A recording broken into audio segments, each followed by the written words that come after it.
বাঘ মামার বাচ্চা দুটোকে নিয়ে তাড়াতাড়ি পালিয়ে যাই। ওরে দুষ্টু বিল্লু, আমার বাচ্চা দুটোকে নিয়ে কোথায় যাচ্ছিস? ও বাঘ মামা, প্লিজ আমাকে ছেড়ে দাও। একবার পালিয়ে যেতে পারলে আজ জীবনেও বাঘ মামার সামনে আসবো না। এবার তাড়াতাড়ি করে গরুটির কাছ থেকে দুধ নিয়ে পালিয়ে যাই। প্লিজ মালিক, আমাকে ধরো না, আমার বাঘের বাচ্চার জন্য দুধ নিয়ে যেতে হবে। আমার প্রিয় বাঘের বাচ্চারা, তোমরা তাড়াতাড়ি দুধগুলো মজা করে খেয়ে ফেলো। ওয়াও, সেই মজা খেতে।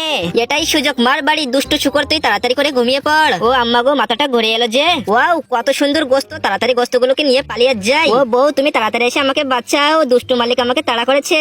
তাড়াতাড়ি করে শুকরের মাংসটার বারবিকিউ বানিয়ে ফেলি। বিল্লু মামা, তাড়াতাড়ি আমাকে এক পিস মাংস দাও। এই তো রান্না প্রায় শেষ পর্যায়ে, বাঘের বাচ্চারা তোমরা খেতে বসে যাও। বিল্লু মামা, তুমি তো অনেক সুন্দর রান্না করতে পারো, মাংসগুলো অনেক মজাদার হয়েছে, ইয়াম্মি। বাচ্চারা তোমরা তাড়াতাড়ি মাংসগুলো খেয়ে ফেলো, এবার তোমাদের জিম করতে নিয়ে যাব। তাড়াতাড়ি জিম করো, তোমাদেরকে বডি বানাতে হবে। এই তো 3 বছর ধরে জিম করে আমার অনেক ভালো বডি হয়েছে, এবার আমার সাথে কেউ পেরে উঠবে না। বিল্লু মামা, তাড়াতাড়ি দরজা খোলো, আমার বাচ্চাগুলো তুমি কোথায় রেখেছো? ওই কি ডারে, দরজা ভাঙলি, তারা তোকে মজা দেখাচ্ছি। বাঘের বাচ্চারা, তোমাদের এখন অনেক ভালো বডি হয়েছে, তাড়াতাড়ি এই বাঘটাকে মজা দেখিয়ে দাও। এখন থেকে সারা দেশে আমরাই রাজত্ব করব, কেউ আমাদের সাথে পেরে উঠবে না। Tata, bye bye.